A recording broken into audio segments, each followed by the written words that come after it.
Hi, welcome to M Lakshmi maths. இன்றைக்கி நம்ம பார்க்க போகிறது 12th ஸ்டாண்டர்டோட கிரியேட்டிவ் ஆர் பிடிஏ ப்ராப்ளம்லேருந்து டிஃப்ரென்ஷியல்ஸ் அண்ட் பார்ஷியல் டெரிவேட்டிவ்ஸ்ன்ற சாப்டர்லேருந்து ஒரு கொஸ்டின்.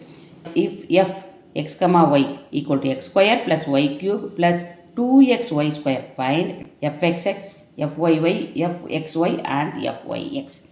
இதோட சொல்யூஷன் பார்ப்போமா? எஃப் எக்ஸ் கமா ஒய் கொடுத்துருக்க கொஸ்டினை அப்படி எழுதிட்டேன். X square plus y cube plus 2xy square.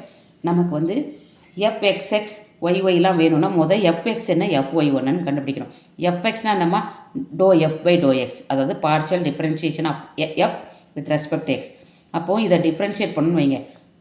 இது வந்து எக்ஸ் ஸ்கொயர் டிஃப்ரென்ஷியேட் பண்ணால் 2xன்னு வரும். With respect to X partial பண்ணும்போது ஒய் பிகம்ஸ் அ கான்ஸ்டன்ட், அதை டிஃப்ரென்ஷியேட் பண்ணால் 0. இந்த இடத்துல 2y square is a constant, எக்ஸை டிஃப்ரென்ஷியேட் பண்ணால் 1, ஸோ 2y ஸ்கொயர் மட்டும் இருக்கும். So 2x plus 2y square தான் நம்மளுடைய எஃப்எக்ஸ். அடுத்து f y with respect to y differentiate பண்ணும்போது, பார்ஷியலாக டிஃப்ரென்ஷியேட் பண்ணும்போது இது 0 ஆகிடும். இது 3y ஸ்கொயர் ப்ளஸ் இதில் 2x கான்ஸ்டன்ட்டு, ஒய் ஸ்கொயரை டிஃப்ரென்ஷியேட் பண்ணால் ஒரு 2y, ஸோ 4xyன்னு வரும். So it is 3y square plus 4xy. இப்போது எஃப்எக்ஸ்எக்ஸ் அப்படின்னா எஃப்எக்ஸை இன்னொரு தடவை with respect to x differentiate பண்ணோம். With respect to x differentiate பண்ணால் 2xை டிஃப்ரென்ஷியேட் பண்ணால் 2, இது கான்ஸ்டன்ட் ஆகிடும் 0. அடுத்து ஒய்னா எஃப்ஒய்யை with respect to y differentiate பண்ணணும். F y with respect to y partially differentiate பண்ணும்போது 6yன்னு வந்துடும்.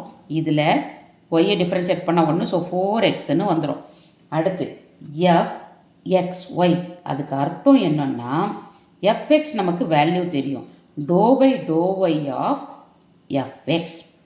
இப்போ ஒய்யோட பண்ணணும். இந்த ஃபஸ்ட்டு டேர்ம் நமக்கு ஆன்சர் தெரியும் எஃப்எக்ஸ். இப்போ ஒய்யோட பண்ணணும். So d by d y of this f x term 2x plus 2y square. அப்போ ஒய் டேர்ம் வச்சு டிஃப்ரென்ஷியேட் பண்ணோன்னா இது 0 ஆகிடும், 4y மட்டும் மீதி இருக்கும். அதே மாதிரி எஃப்ஒய்எக்ஸ், அப்போ பாருங்கள் எஃப்ஒய்யை பார்க்கணும். முன்னாடி 3y ஸ்கொயர் ப்ளஸ் 4xy, அதை எக்ஸால் டிஃப்ரென்ஷியேட் பண்ணோம். எக்ஸால் டிஃப்ரென்ஷியேட் பண்ணால் இது 0 ஆகிடும், இதை எக்ஸால் டிஃப்ரென்ஷியேட் பண்ணால் 4y வரும். ஸோ ஆக்சுவலி பார்த்திங்கன்னா இந்த சம்முக்கு எஃப்எக்ஸ்ஒய் ஈக்குவல் டு எஃப்ஒய்எக்ஸ்.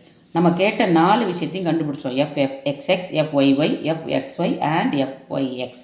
அவ்வளோதாம்மா இந்த சம்மோட ஆன்சர். தேங்க்யூ.